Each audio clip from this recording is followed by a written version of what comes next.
Welcome everyone. Good afternoon to this discussion which we're going to be having about Islam in the media, and with a particular focus on freedom of expression and free speech.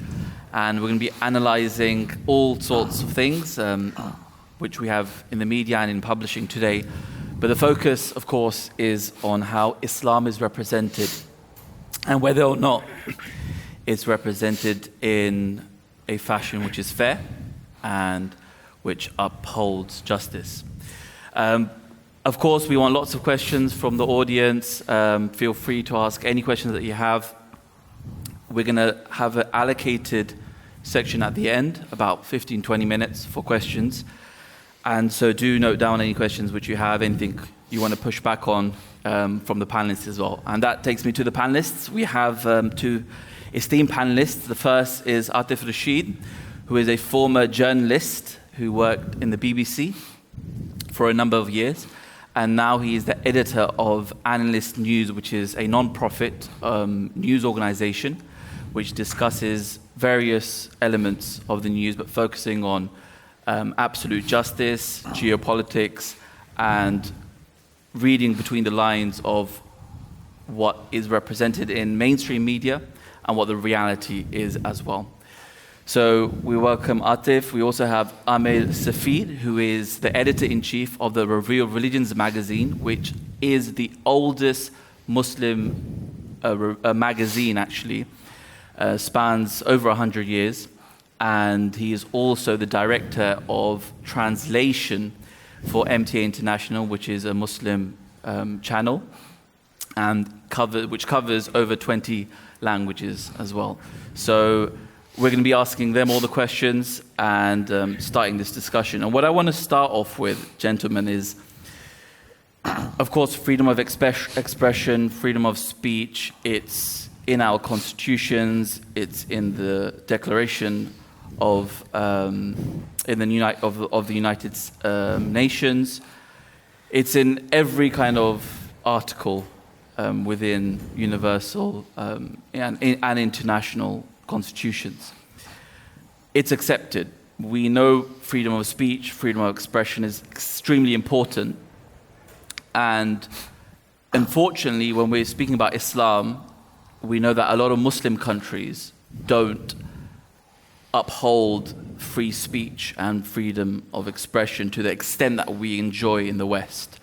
And this is, you can go all across Muslim countries, Pakistan, even today there's, a lot of discussion about Iran as well, and Saudi, and all these different countries. We know for certain that there's, caps on free speech. And so we enjoy freedom of expression and free speech in the West, particularly, especially when it comes to the media. But there are a lot of caveats in that when we talk about free speech and freedom of expression in the West. And I think when this discussion happens of free speech, a lot of people don't realize that actually free speech doesn't mean, free speech without any kind of restrictions. So why don't, Atif, you start us off with some of those caveats, which a lot of people might not know about. Yeah, or maybe it's not highlighted enough. Yeah, thank you, Father. Firstly, you said I'm a former journalist. I'm still a journalist, former BBC journalist. Yes, of course. But no, absolutely, like you were saying, that free speech is an integral part of our democracy, our society. Without it, it couldn't run the way it is running right now. And, as a journalist myself, as editors, we would be out for job, right, if it wasn't for the right to express ourselves, for that free expression, right? And so it's fundamental, right? We're at a book fair. If it wasn't for that freedom to express, to exchange ideas, views, right, we wouldn't have progressed as a society like we have now. And as a journalist, we need to have that, right to be able to analyze things, to criticize, to, debate, and to publish whatever, we feel appropriate. But having said that, obviously there has to be some restrictions, some limits to free speech, because with any freedom, if it's not controlled, right, if it's not regulated, then it leaves it open to abuse. And this is what you've seen, right? Like we see like Charlie Hebdo or, other cartoons which denigrate, harm the sentiments of people, right?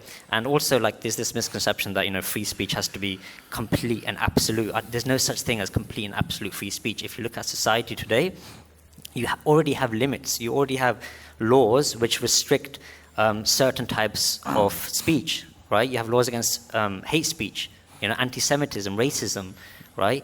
Look at this recent thing with Gary Lineker. You know, he tweeted against the UK government's asylum laws, right? And, you know, he was basically censored. He was taken off air.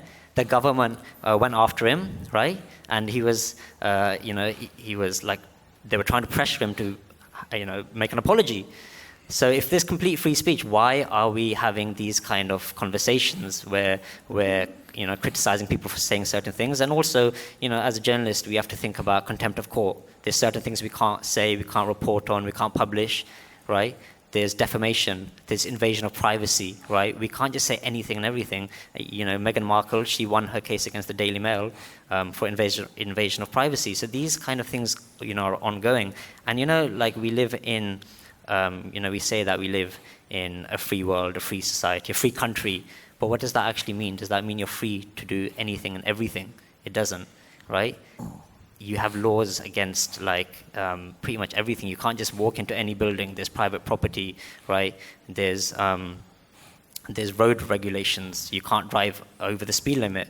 In order to protect a certain freedom, you're going to have some regulations and some controls, because that otherwise leaves that freedom open to abuse, right? And the people who want to use that freedom of speech for the right reasons and for the benefit of society, right? If it's not protected, then they're going to suffer. I mean, would you like to comment on this as well?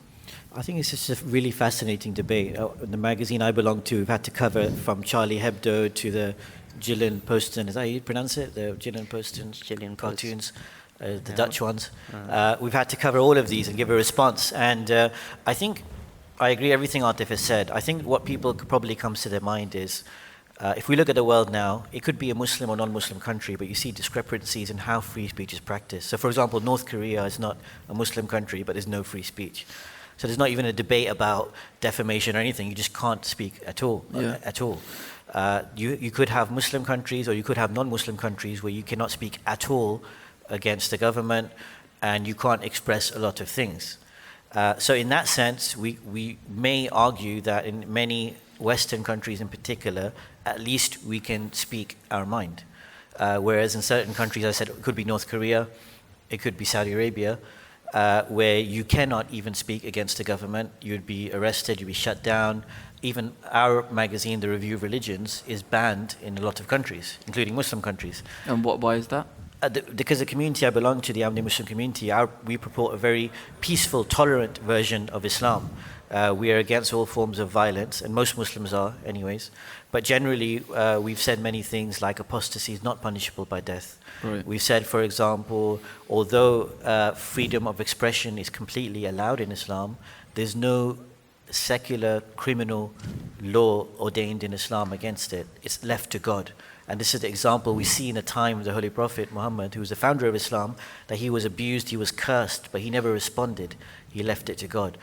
At the same time, as Atif has said, there's a certain amount of responsibility. So whilst we have to acknowledge this discrepancy in the world of how free speech is expressed, there are inconsistencies. So for example, in France, one of our writers from our French edition, she wrote an article growing up in France wearing the hijab. So in France, you can express yourself even in nude beaches. But to wear the hijab, which is seemingly harmless. We went through COVID where for 4 years people were covering themselves with no issues. But you are not allowed to, by law, cover yourself with the hijab. So that seems, again, a discrepancy. So whilst we completely condemn the violent reactions like to Charlie Hebdo, which is completely no justification at all in Islam, at the same time, one of the cartoonists in Charlie Hebdo was put on trial for anti-Semitic cartoon. The Gillian Poston cartoons in Denmark, they did a caricature of the Holy Prophet. Now my response would be to not give it any attention, to respond intellectually, and we would be very enraged, of course, but never to use violence. Now a few years before that, the editor refused to run a cartoon on Jesus. So the free speech is sometimes, again, we have the discrepancy in no free speech and free speech, but then there's inconsistencies into how the free speech is sometimes administered, which needs to be looked at. I think which is something which you both alluded to is really important is you also have things which are tasteful in society, and you just don't go around abusing people just under the name of free speech and freedom of expression. I want to talk about Islam. Both of you are Muslims, and you've worked with a lot of stories covering Islam in the media, and you've analyzed, and you've been in different conferences and had lots of discussions. Atif, you were formerly in the BBC, and you saw how Islam is represented. I know you've had a lot of discussions with your editors, and as a Muslim as well, you felt passionate about certain stories. And Ahmed, you as well, publishing about Islam. How do you guys see Islam's representation in the media today? So Atif. I think it's interesting because the question, if I just want to pinpoint it a bit further, the question is, a lot of Muslims are noticing that. It's very negative. But so if you just want to comment on that. I think, look, 0.5% of journalists are Muslim. And think about... Where's that, in the UK? In the UK, right? Okay. And if you think about how many Muslim stories or stories about Islam there are, there's loads, right? So then how can you expect there to be a fair representation of Muslims and Islam in the media, right, or any forms of media, if there aren't Muslims in that space, right? If there aren't Muslim producers, journalists, editors, right?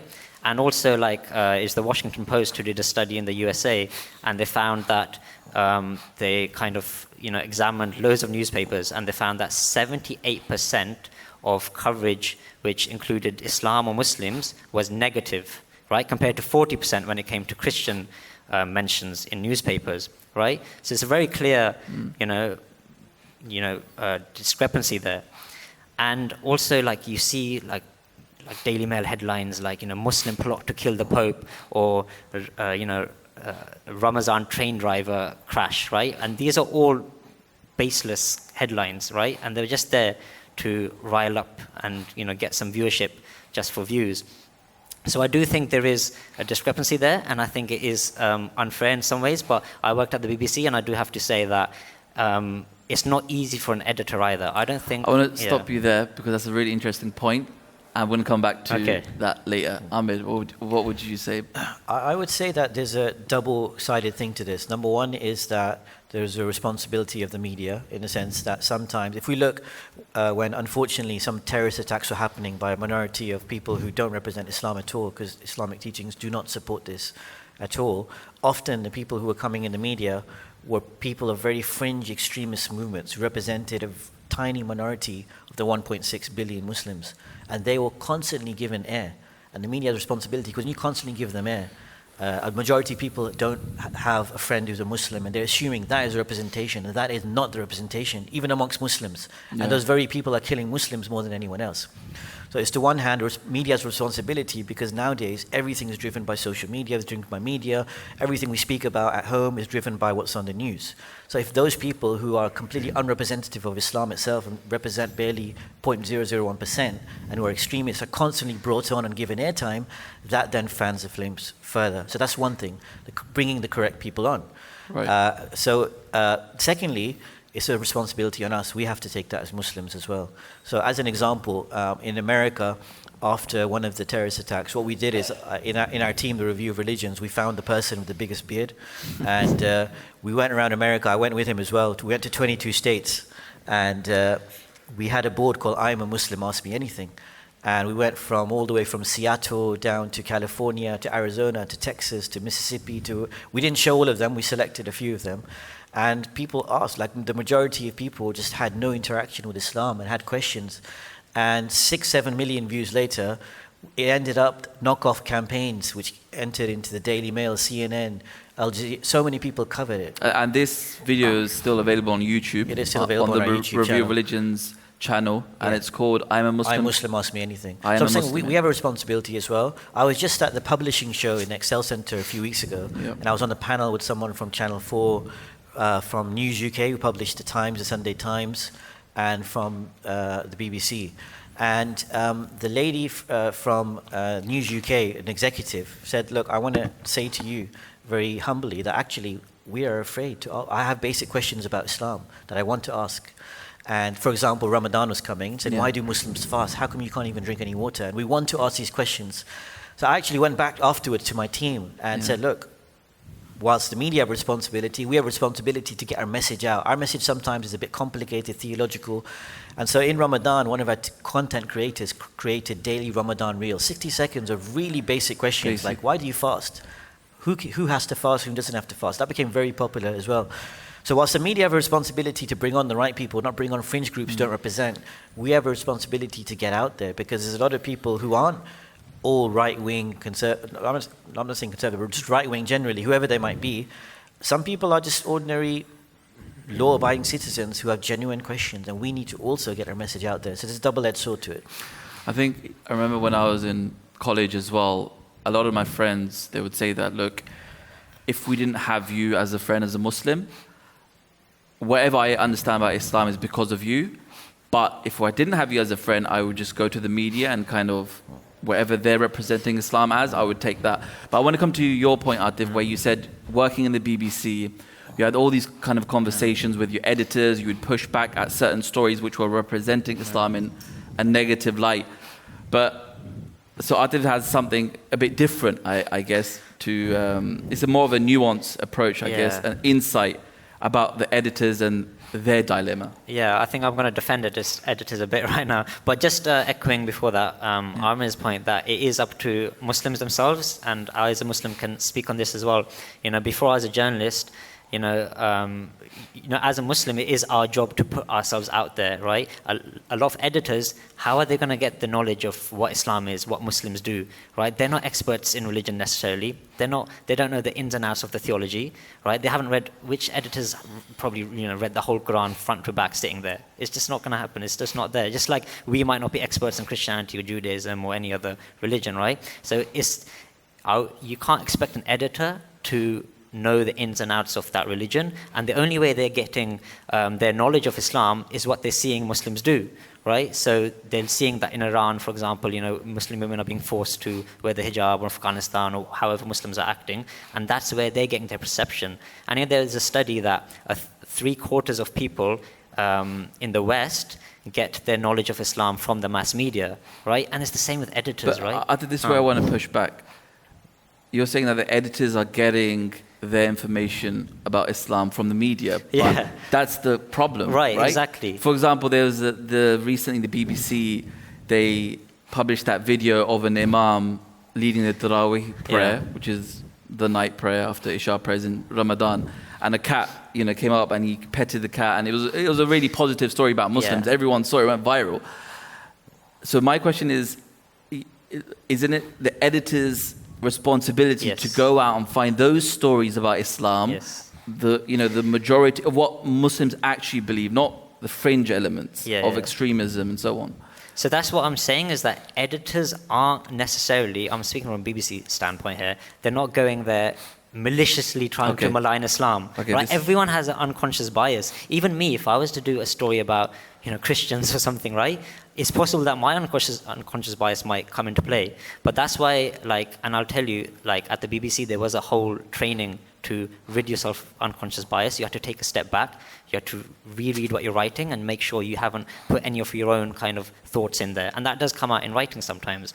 But for an editor, to know the ins and outs of theology, like I was saying, Islam is complicated today. There's so many factions, there's so many sects. How can a layman almost, I think of an editor as a layman in terms of a religion, how can they distinguish what's true and what's not, right? Every scholar is going to have their own interpretation. But I would say it's a question of consistency as well. Everyone has the right to criticize. I studied a master's in English at Royal Holloway. I studied every book of Salman Rushdie.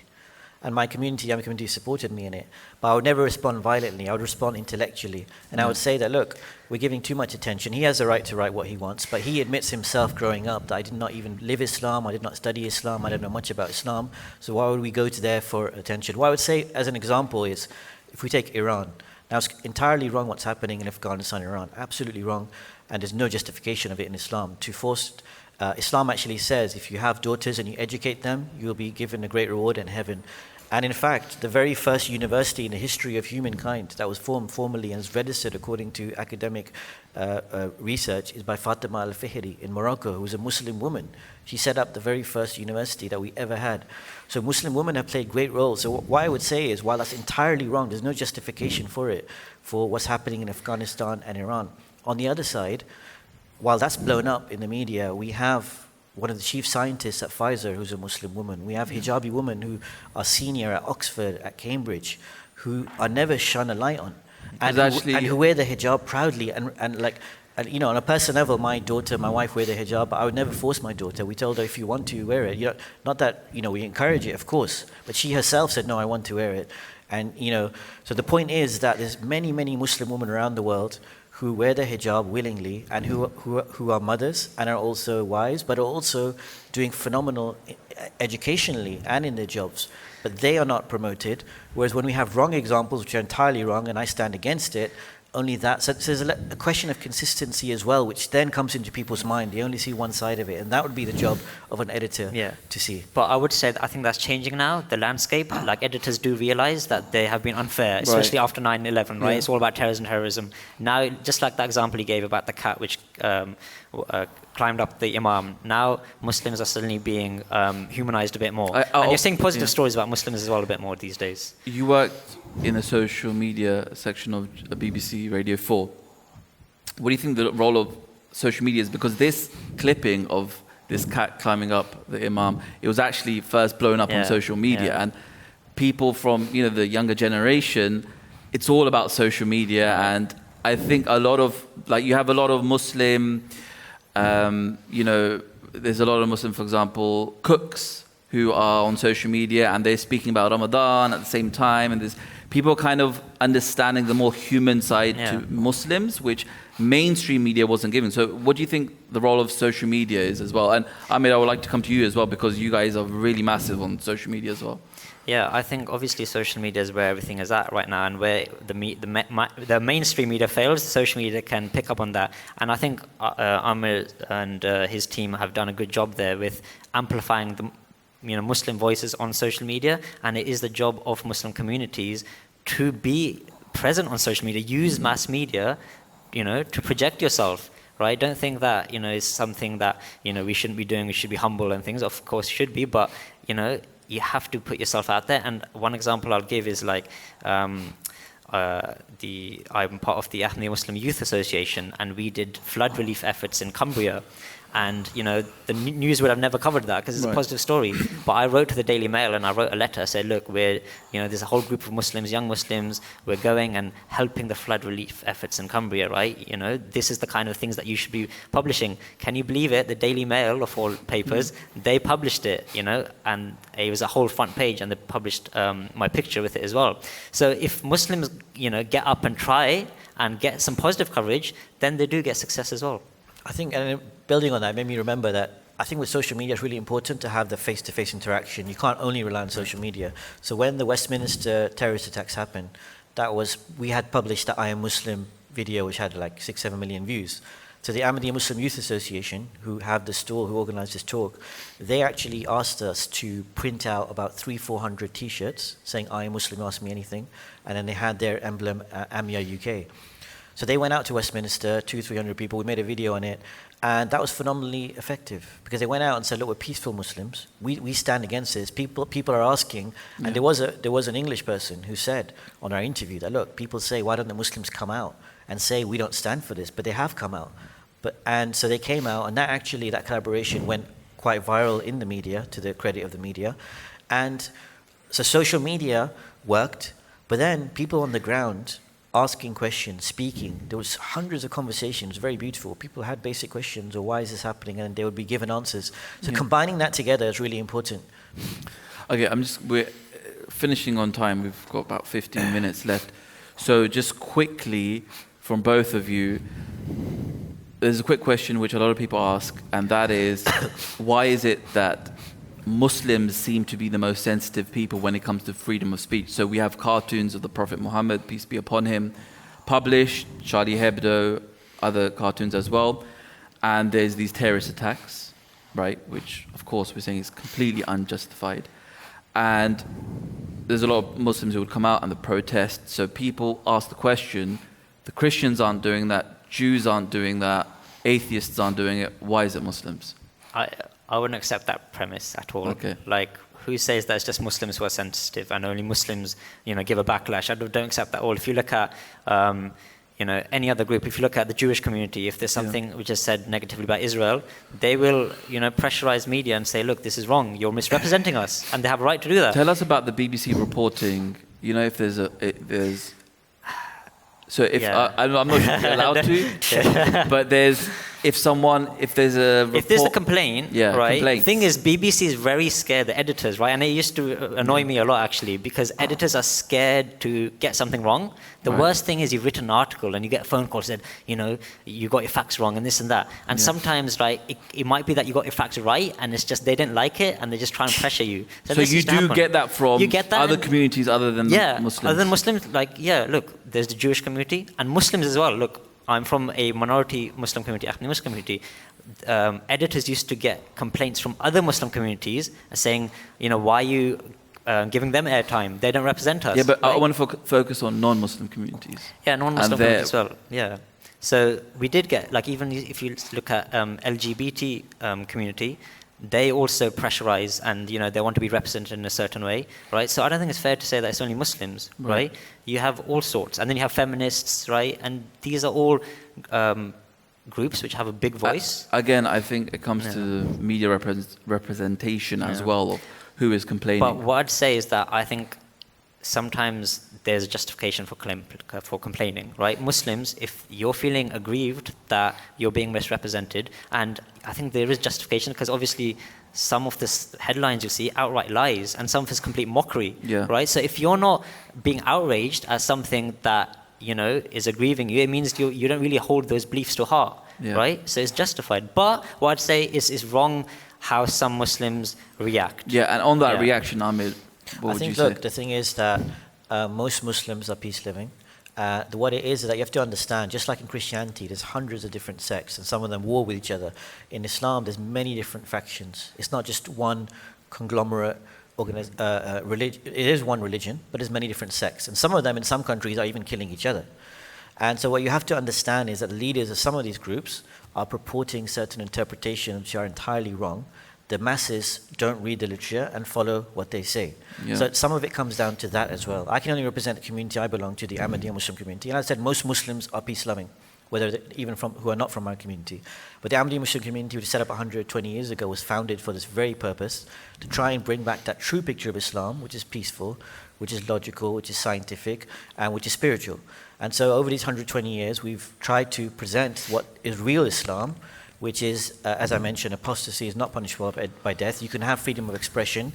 It's not punishable by criminal law. However, we should have some responsibility, and so on and so forth. So we try our best to use the pen, the power of the pen, or the power of the media, rather than the power of the sword or the gun, which doesn't, as they say, there's a famous saying, isn't it, that swords can, what's the saying again?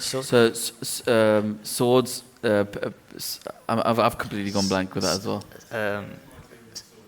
There's that. But swords can win territories, yeah. But the pen can win hearts, something like that. That's it. So, I mean, you can't force people to do anything. So there is a whole thing, I mean, it's another subject altogether, and you've seen it recently with Black Lives Matter, where we're revising history. A lot of history has not been written properly about the representation of black people or other people. It's the same in Islam. Most of the literature was written by people who were against Islam. And there's a whole revision that you need to find in terms of, it's a complete misconception that Islam was spread by the sword. It wasn't. Most Muslim countries were conquered peacefully. And people willingly in ancient history, accepted it. So there's a whole thing which is finding revisions in other areas. For example, as I mentioned on Black Lives Matter, in Islam, there's a whole revisionist history of how people have depicted it over the centuries. People who have written that history. And now we're having to, in Review of Religions and other organizations, we are trying to do that. Finally, obviously as Muslims, we're completely against depictions of the Prophet Muhammad, peace be upon him, in cartoons and so on and so forth. How can people criticize Islam? I think it comes down to intention. I think there's a very fine line between criticism and mockery. I think if you're going in with the intention of making a fair criticism, like look, if someone does a book review and it's an honest review, then that's fine, right? But if you're there just to mock him and say, how he did this, he wrote this, right? Then that's not right. You know, there's a case in Austria about a woman who denigrated the Holy Prophet, peace be upon him, and made, very, poor remarks about the Prophet and comments which aggrieved Muslims. And she was taken to court, she was convicted, and she was fined for that. She appealed it at the European Human Rights Court, right? And they upheld that fine. And they said that it's illegal to be offensive to any other religion. And this was in 2018. And they said that her remarks were not based in fact, and they were designed to denigrate Islam and the Prophet Muhammad, right? So that shows that, look, it's a very fine line. If you're going out to offend people, we have to live in society amongst each other, right? We're living in one world, we share everything, right? Why rile somebody up if you know it's going to offend them, if you're going to upset them? Why abuse someone's parents, right? If you know it's going to hurt their sentiments. So there's a level of responsibility, if I can just add that, whilst as a Muslim, what we say is that you have the right for freedom of expression and speech. You have the right to criticize anything. And although I believe there should be responsibilities, which sometimes already are in law, there's many similarities between Islamic law and secular law in terms of responsibilities. As I mentioned, Islam does not ordain any punishment in this life for such things. Because at the time of the Holy Prophet who founded Islam, he was cursed, he was abused. There's many examples where he was cursed, abused, all sorts of slander, but he never responded in kind. And whenever he did take up the sword for defense, it says he did it as a freedom defense of all religions. Because the verse in the Quran which came when he defended a defensive war, when he was being attacked and they're about to be extinguished, was that this is to defend the churches, it mentions in the Quran, to mention the temples, it mentions in the Quran, to defend the synagogues, it mentions in the Quran, and the mosques are mentioned last. So it's a defense of freedom of expression. So there's no worldly punishment for this. However, I would just end with saying there's a difference between freedom to insult and freedom to criticize. As I mentioned, I've read all the books of Salman Rushdie as part of my course, and my community supported it. You can criticize all you want, but what purpose does it serve? We have to ask. To merely mock, which doesn't actually further actual academic criticism. Does that actually serve any purpose? And one would have to ask themselves that for the betterment of actual critique. Thank you, gentlemen. Lots of insights there. I want to open up to the floor as well. If anyone has any questions, feel free to ask. Yes, lady here. Hello. I just wrote it down just in case I forgot what I was about to say. What advice would you give to authors, writers, publishers to show the representation of Islam and to really help change that negative narrative about Islam? And where can they find out about Islam in order to educate themselves better? So Atif, do you want to start? I think as a young Muslim, I had this dilemma when I was growing up, and I saw, the mass media going after Muslims, and that hurt me a lot. So the way I wanted to respond was not by, there's that saying that don't bring a gun to a fist fight. So the only way to respond is through writing. And look, everyone can start a blog, everyone can start a YouTube page, everyone can comment on social media. So the way is just to start writing and responding. And also, I think, try to get into academia, try to get into journalism, because this is the way you can change minds, and this is the way you can change perceptions. And a lot of organizations, like I worked at the BBC, there's a lot of talk about diversity and inclusion. People realize that, especially the media, in order to represent society, you have to have people from diverse backgrounds. So look at those. So I got into the BBC on a scheme, which is an apprenticeship scheme. So look at these kind of opportunities. We're living in a great country, right? We have really good freedom of speech. We're lucky here. And there are opportunities, so look out for them and, try to utilize them. And I think it's very possible, and, I'm an example of that. I would just add that don't give up. You might not get it the first time or second time. Do things like write letters to the editor, So I would say do a two-pronged approach. There's traditional media where you can keep trying to get your content into and keep trying it. Don't give up even if, you might get it the 50th time. And the other thing I would agree is that some of the most influential people today are people who created their own kind of channels or own content, and traditional media is now going after them. So individual content creators have become one of the most powerful tools. So you can create, whilst you're doing that side of things, create your own kind of, forum where you constantly bring out your content, bring out your material, whether it's by videos, by articles, and so on. And eventually, if you go to different places like you are here and you keep on going, you will get noticed, I'm sure. For content on Islam, there's so many different things. You can come to our website, the Review of Religions as well. But it's countless different places you can do it. But I would just say don't give up. And it can be in some places difficult, but now, as he mentioned, there is a more drive towards diversity and inclusion. And so I think the opportunities will be there. Yeah. And I'd say that also talk to other people who have done it, right? Because the way to know how to get into an industry or how to do it is to talk. And I think Muslims should be helping each other as well, right? We're all in this together. And also, I'd say that, when I was at BBC, one of my editors actually said that, don't be seen as the Muslim guy, right? Don't get pigeonholed. And that was coming from a good place, right? He was just trying to say, like, look, don't just be seen as one kind of man's show, right? But for me, I was like, this is the value I can bring. I don't mind being the Muslim guy because then I can give the right perspective to the editors who don't know or the other journalists. So I didn't mind it, right? And through me being there, I was able to actually, broadcast and publish a range of Muslim stories. And sometimes it's difficult because I was scared of being judged as well, right? Because I was like thinking that everyone knows I'm a Muslim. I don't know how they knew, but they knew. And I was thinking, if I pitch a Muslim story, or if I put a certain perspective, they'll say, oh, well, of course he's going to say that because he's a Muslim. But I have to say that BBC was very inclusive and is very understanding and accepting. And they took a lot of my ideas on board and got published in many different ways.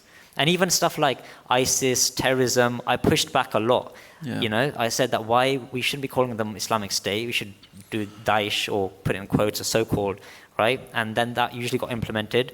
And then, like, you were saying about having far-right people on, or like extremists on the airwaves, I pushed back on that as well. And the answer I got was like, we need to hear from a diverse range of views, and, we have to hear what they say and challenge them, right, and dismantle. But then I said to them that the problem is the presenters don't dismantle those views. They don't challenge them enough. Yeah. And the reason is because they don't know in the first place. So it's good to have a Muslim voice and other underrepresented Also, I'll say that nowadays, I learned this from some of the younger guys on my team. I used to always use the traditional approach of emailing people formally and stuff. And one of the young guys in our team, a content creator, he just literally sent DM messages on Instagram to like top professors, and he was getting replies. Yeah. And so, use non-traditional approaches. Exactly. And I know there is drives. Like I was mentioning, I was on a panel at the Excel Center, the publishing show, and the lady Shelley, who's from executive from News, she's head of diversity and inclusion from News UK, who published the Times, Sunday Times, and the Sun. So she said she recently brought in a Muslim woman to create a whole branch of content in their organization. So there are opportunities now, and slowly but surely, people you could connect with. Thank you, gents. Hope that answers the question. Any other questions? Yep.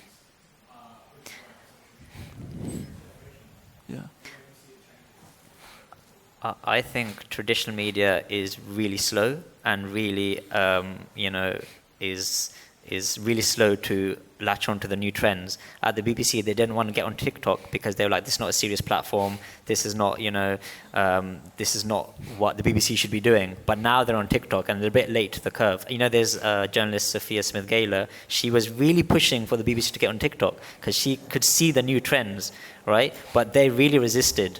Right? And the problem is that because the editors and the people in charge, they're very, I'd say, old school, or they're from another generation. They don't intuitively get it.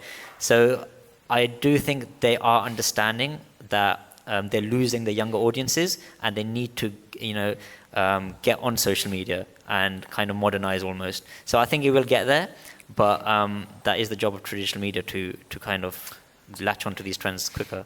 Yep. Okay. Thank you. We've run out of time. Thank you, gentlemen, Amir, Atif, and for the audience. Hope you guys take something home today. And just want to echo what the panelists have said, that it's our responsibility as well as individuals to kind of counteract the media narrative and use our own voices, whether that's social media or if it's through writing or if it's getting into mainstream media, to counter the narratives against Islam as well. Thank you very much. Thank you. Thank you. Thank you. Thank you.